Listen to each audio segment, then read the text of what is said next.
తాకట్లో ఉన్న బంగారాన్ని విడిపించి ఆ రోజున మార్కెట్ ధర కట్టి మిగిలిన డబ్బును మీకు అందిస్తుంది కొమ్మూరి గోల్డ్.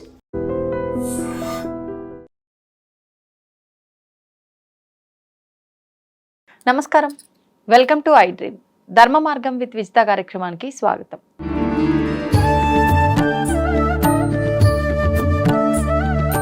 సరే, అయితే నవనాయకుల ఫలితాలు అయితే ఈ విధంగా ఉన్నాయి. మరి రాశి ఫలితాల గురించి కూడా మాట్లాడుకోవాలి కదండి ఉగాది అంటే.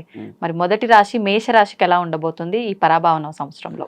మేషరాశి వారికి చూసుకుంటే అసలు మేషరాశి వారి కిందకి ఎవరెవరు వస్తారు అంటే అశ్విని 1, 2, 4 పాదాలు, భరణి 1, 2, 4 పాదాలు, కృత్తికా పాదం, వీరు మొత్తం 9 పాదాలు మొత్తం కలిపి అంటే అశ్విని నక్షత్రం, భరణి నక్షత్రం, కృత్తికా పాదం వరకు ఉన్న వారిని మేషరాశి అంటారు.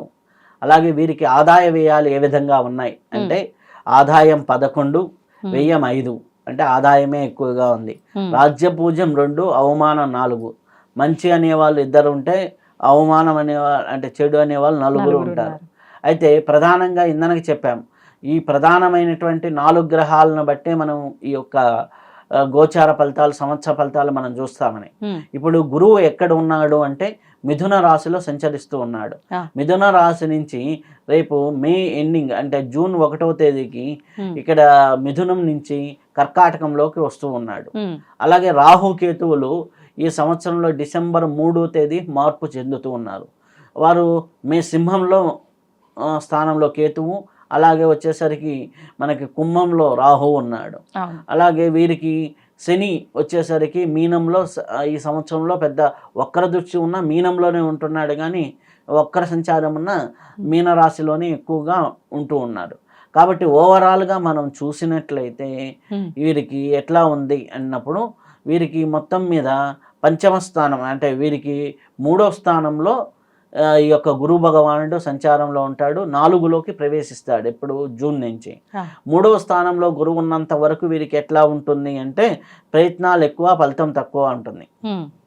తర్వాత కొద్దిగా శుభ ఫలితాలు 4వ స్థానంలోకి గురువు ప్రవేశించిన తర్వాత కొద్దిగా శుభ ఫలితాలు చూసేదానికి అవకాశం ఎక్కువగా ఉంటుంది. వ్యయ స్థానంలో శని, ఏలినాటి శనిలో ఉన్నారు కాబట్టి, వ్యయ స్థానంలో శని ఉన్నాడు కాబట్టి ఖర్చులు పెరుగుతాయి. అలాగే మానసిక ఒత్తిడి ఉంటుంది. విదేశీ ప్రయాణాలు ఎవరన్నా ప్రయత్నం చేస్తూ ఉంటే కొంతవరకు ఫలించేదానికి అవకాశం ఉంది. అలాగే రాహుకేతువులు, కేతువు 5వ స్థానంలోను, రాహు 11వ స్థానంలో ఉన్నారు. రాహు 11వ స్థానంలో ఉండటం వల్ల కొద్దిగా ఆదాయ మార్గాలు పెరుగుతూ ఉంటాయి. కొంత ఆశించిన ఫలితాలు రావడానికి ఆస్కారం ఎక్కువగా ఉంది.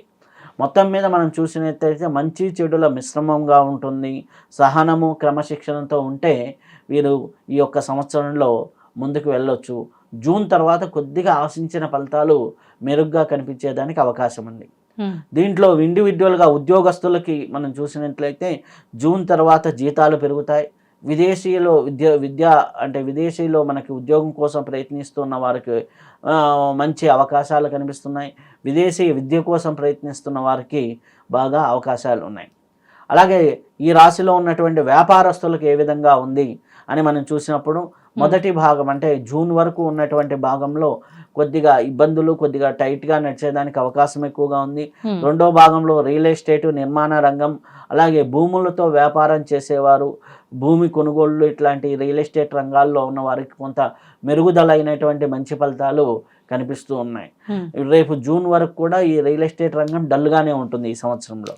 అలాగే విద్యార్థులకు వచ్చేసరికి రేపు మే, జూన్లో రాసే పరీక్షలు అంతగా ఆశించినంత ఫలితాలు రావు. జూన్ తర్వాత వీరికి పోటీ పరీక్షల్లో మంచి విజయాలు ఉంటాయి. అలాగే ఉద్యోగ ప్రయత్నాలు చేస్తూ పరీక్షలు రాసే వారికి కూడా ఆ సమయంలో మంచి ఫలితాలు కనిపిస్తున్నాయి. అలాగే ఆర్థికంగా ఎలా ఉంటుంది? ఆర్థికంగా ఆదాయం పెరుగుతూనే ఉంటుంది, కానీ ఖర్చులు కూడా విపరీతంగా పెరుగుతూ ఉంటాయి. ఖర్చులు కూడా అనుకున్న దానికంటే ఎక్కువగా కనిపిస్తూ ఉంది. అలాగే జూన్ తర్వాత వీళ్ళని చూసినట్లయితే ఇల్లు, వాహన యోగాలు కనిపిస్తూ ఉన్నాయి. జూన్, జూలై నుంచి కొద్దిగా గురు భగవానుడు అనుకూలత ఉంది. అలాగే తల్లి తరపున పుట్టింటి ఆస్తి ఇటువంటి ఎవరికైనా రావాలి అనుకుంటే వారికి అనుకూలమైనటువంటి ఫలితాలు కనిపిస్తూ ఉన్నాయి. అలాగే కుటుంబ వాతావరణం ఏ విధంగా ఉంటుంది, దాంపత్య జీవితం ఏ విధంగా ఉంటుంది అని చూసినప్పుడు కుటుంబంలో సౌఖ్యము, ఇంట్లో శాంతి వాతావరణం ఉంటుంది. వివాహం కాని వారికి వివాహ యోగం అనేది ఆగస్టు టు నవంబర్ మధ్యలో బాగా కనిపిస్తూ ఉంది. కాబట్టి వారికి వివాహ యోగ్యతా ఫలాలు అనేది బాగా అందుతూ ఉన్నాయి. అలాగే ఆరోగ్య విషయానికి వచ్చేసరికి శని భగవానుడు ఉండటం వల్ల కాళ్ళ నొప్పులు, ఒళ్ళు నొప్పులు, అరికాళ్ళ మంటలు ఇటువంటి, అలాగే కాన్స్టిపేషన్, మోషన్కి సంబంధించిన విషయాల్లో ఇబ్బందులు రావటం అనేది జరుగుతూ ఉంటుంది. జాగ్రత్తలు, చికిత్సలు, వైద్య సలహాలు అనేది ఇక్కడ అవసరం అన్నమాట. ఎందుకంటే ఏలినాటి శనిలో ఉన్నప్పుడు ఏదో రకంగా వైద్యుని దగ్గరికి పంపించడం అనేది జరుగుతూ ఉంటుంది. కాబట్టి ఆ విషయంలో మనము జాగ్రత్తగా చూసుకోవాలి. అలాగే వీరికి అదృష్టాన్ని ఇచ్చే సంఖ్య 9. అలాగే శుభంగా కలిగించే తేదీలు మనం చూసుకుంటే 1, 9 కాంబినేషన్లో మనకి 1వ తేదీ, 10వ తేదీ, ఇప్పుడు మనం చూసుకున్నట్లయితే 29వ తేదీ, ఇట్లాంటివి మనం తేదీలు చూసుకోవచ్చు. 9 సంఖ్య అదృష్టాన్ని ఇస్తుంది. ఆదివారం, సోమవారం, గురువారం ఏ పని చేసినా కలిసి వస్తూ ఉంటుంది. అలాగే వీరికి కొద్దిగా సహనంతో ఈ సంవత్సరం ముందుకు వెళ్తూ ఉంటే చాలా బాగుంటుంది. ఏది చేస్తున్నా కానీ కొద్దిగా డాక్యుమెంట్ వ్యవహారాలు కానీ, బ్యాంక్ వ్యవహారాలు కానీ కొద్దిగా స్లోగా వెళ్తూ ఉంటాయి. కాబట్టి వీళ్ళు ఇచ్చే కమిట్మెంట్లు కూడా ఒక వారము, 10 రోజులు ఆగి ఇస్తూ ఉంటే చాలా బాగా ఉంటుంది. అయితే వీళ్ళకున్న కష్టాలు పోవడానికి ఏం చేయాలి?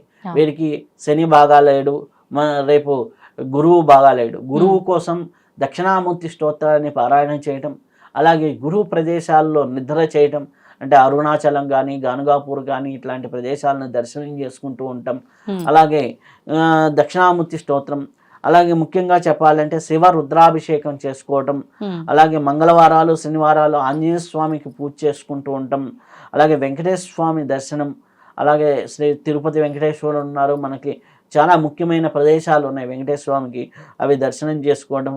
కుదిరితే రావి చెట్టుకి ప్రదక్షిణాలు చేయటం వల్ల కూడా చాలా ఫలితాలు అనేవి లభిస్తూ ఉంటాయి. ఇవే కాకుండా మీరు మీ యొక్క జాతకాన్ని కూడా మళ్ళీ పరిశీలన చేసుకొని దీన్ని జోడించుకొని ఇంకా ఫలితాలు మీరు రెమెడీస్ చేసుకుంటూ ఉంటే చాలా అద్భుతమైనటువంటి ఫలితాలు అందుకునేదానికి మేషరాశి వారికి ఉంది. మేషరాశి వారికి ఏలినాటి శని ప్రభావం ఉన్నప్పటికీ ఒక 70% వరకు మంచి ఫలితాలే కనిపిస్తున్నాయి. కాబట్టి కొద్దిగా జాగ్రత్తగా వెళ్తే మటుకు ఈ యొక్క సంవత్సరం శుభ సంవత్సరంగానే చెప్పవచ్చు. మరి వృషభ రాశి వాళ్ళకి ఎలా ఉందండి? వృషభ రాశి వారికి చూసుకున్నట్లయితే అసలు వృషభ రాశి వారికి ఎవరు వస్తారు అన్నట్లయితే కృత్తిక 2, 3, 4 పాదాలు, అలాగే రోహిణి 4 పాదాలు, అలాగే మొగశిర నక్షత్రం 1, 2 పాదాలు, మొత్తం 9 పాదాలు. ఆ 9 పాదాల వాళ్ళు ఈ యొక్క వృషభ రాశి వారి కిందకి వస్తారు. వీరి యొక్క ఆదాయం 5, వ్యయం 14 ఉంది. అంటే వీరు ఏలినాటి శనిలో లేరు కానీ ఆదాయం 5, వ్యయం 14. అంటే సంపాదించిన దానికంటే ఖర్చులు ఎక్కువగా కనిపిస్తూ ఉన్నాయి. రాజ్య పూజ్యం 5, అవమానం 4. మంచి పేర్లు అనే దానికి ఉంటుంది. 2 సమానంగా ఉన్నట్లే, సమానంగా ఉన్నాయి. అంటే మంచి చెడుల మిశ్రమం ఉంటుంది. కాకపోతే క్రమంగా ఆదాయం పెరుగుతుంది, వ్యయాలు కూడా ఎక్కువగా ఉంటాయి.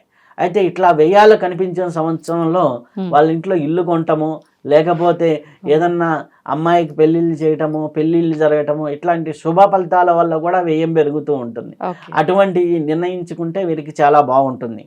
అయితే వీరికి గురు ప్రభావం ఎలా ఉంది? గురువు ద్వితీయంలో ఉంటున్నాడు, మిథునంలో. ద్వితీయంలో గురువు ఉండటం వల్ల ఏమవుతుంది అంటే ద్వితీయ స్థానం ధనస్థానం కాబట్టి ఈ యొక్క ఏప్రిల్, మే, జూన్ వరకు, అంటే జూన్ స్టార్టింగ్ వరకు చాలా అద్భుతమైనటువంటి ఫలితాలు. జూన్ 2వ తేదీన మారుతున్నాడు కాబట్టి గురువు అప్పటి వరకు చాలా అద్భుతమైనటువంటి ఫలితాలు ఉంటాయి. అలాగే శని భగవానుడు కూడా 11వ స్థానంలో ఉంటున్నాడు, చాలా అదృష్టాన్ని ఇస్తున్నాడు. ఆ ఆదాయ మార్గాలు పెరుగుతూ ఉంటాయి, దీర్ఘకాలిక ప్రణాళికలు పెరుగుతూ ఉంటాయి. అలాగే లాంగ్ టర్మ్ ఇన్వెస్ట్మెంట్లు చేస్తారు, ఇన్వెస్ట్మెంట్ల రూపంలో డబ్బు ఖర్చు అవుతూ ఉంటుంది. సో అలా పేరు ప్రతిష్టలు పెరుగుతూ ఉంటాయి, అలా కూడా బాగుంటుంది. అలాగే రాహుకేతువులు, కేతువు 4వ స్థానంలోను, రాహు 10వ స్థానంలోనూ ఉన్నారు. అనుకూల ఫలితాలే రాహుకేతువుల వల్ల కూడా ఉన్నాయి. ఉద్యోగ సౌఖ్యాలు ఎక్కువగా ఉంటాయి, ఉద్యోగుల్లో మెరుగుదల అనేది బాగుంటుంది. ఓవరాల్గా చూసినట్లయితే ఎక్కువ భాగం శుభ ఫలితాలు కనిపిస్తున్నప్పటికీ ఖర్చులు ఎక్కువగా కనిపిస్తున్నాయి. ఆర్థిక విషయాల్లో అనవసరమైన ఖర్చులు జోలికి పోకుండా నెమ్మదిగా జీవితాన్ని సాగిస్తూ వీలైనంత వరకు సింపుల్సిటీగా జీవిస్తూ ఉంటే వృషభ రాశి వారికి బాగుంటుంది.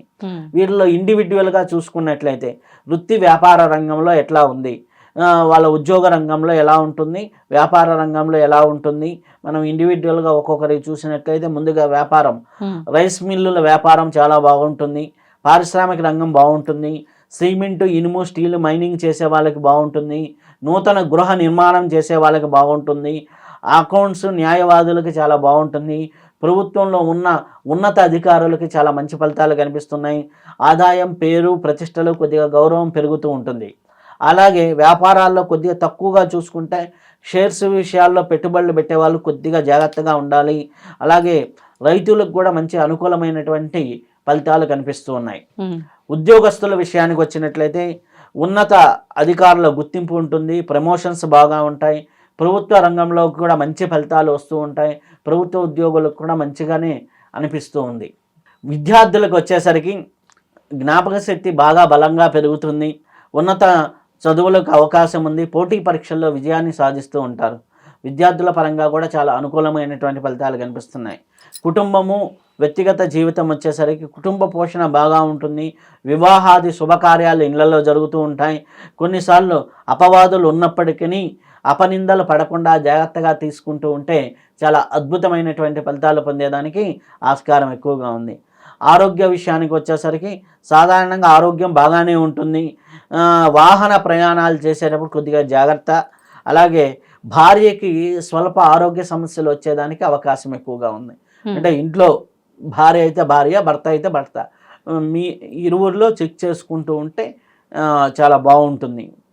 ఈ జాగ్రత్తలు ఏదైనా సరే తొందరపాటు నిర్ణయాలు చేయటం అనేది అంత సరికాదు. ఎవరితోనైనా మాట్లాడేటప్పుడు కొద్దిగా జాగ్రత్తగా మాట్లాడుతూ ఉంటే సరిపోతూ ఉంటుంది. వీరికి అదృష్టాన్ని ఇచ్చే సంఖ్య 6. శుభ తేదీలు 2, 6 కలిసే విధంగా ఏదైనా పనిచేస్తూ ఉంటే బాగుంటుంది. బుధవారం, శుక్రవారం, శనివారం ఏ పనులు చేస్తున్నా కానీ బాగానే వెళ్తూ ఉంటుంది. ఓవరాల్గా కష్టపడే వారికి వృషభ రాశి చాలా అనుకూలమైనటువంటి ఫలితాలు ఇస్తుంది. అలాగే రైస్ మిల్లులు, పారిశ్రామిక రంగంలో ఉండే వారికి అనుకూలంగా ఉంది. అలాగే ప్రణాళికాబద్ధంగా ఎవరైతే వెళ్తూ ఉంటారో అనవసరమైన ఖర్చులు అవి కాకుండా కేవలం శుభకార్యాలకి ఇట్లాంటి వాటికి ఖర్చులు పెట్టుకుంటూ ముందుకు వెళ్తూ ఉంటారో వారికి మంచి ఫలితాలు రావడం అనేది జరుగుతూ ఉంటుంది. అయితే ముఖ్యంగా వీరు హనుమాన్ చాలీసాని రెమెడీస్ ఏం చేసుకోవాలి, ఇంకా ఉన్నతమైన హనుమాన్ చాలీసాని చేసుకోవడం, శుక్రవారం లక్ష్మీ పూజలు చేసుకుంటూ ఉంటాం. అలాగే శివారాధన చేసుకుంటూ ముందుకు వెళ్తూ ఉంటే వృషభ రాశి వారికి చాలా మంచి ఫలితాలు రావటం అనేది జరుగుతూ ఉంటుంది. ఈ రెమెడీస్ పాటిస్తే వృషభ రాశి వారు చాలా అద్భుతంగా ఉంటుంది. ఇదే కాకుండా వారి జాతకాన్ని చూసుకుంటూ జాతక ఫలితాలు, ఈ గోచార ఫలితాలను మేళవించుకుంటూ ముందుకు వెళ్తూ ఉంటే చాలా మంచి ఫలితాలు పొందుతారు. తవ్వుతున్న శివలింగం సరే దాన్ని అట్లా కప్పేసేయండి, చూపించదండి. Krishna is there. మూర్తి పూజ కాదు, సాక్షాత్ బ్రజేంద్ర నందన భగవాన్ ఉన్నారు మూర్తిలో. ఏమీ ఆశించకుండా ఆరాధించే వాళ్ళు కూడా ఉన్నారా ప్రభుజీ? నిజమైన భక్తి అంటే మనకు తెలియదు కాబట్టి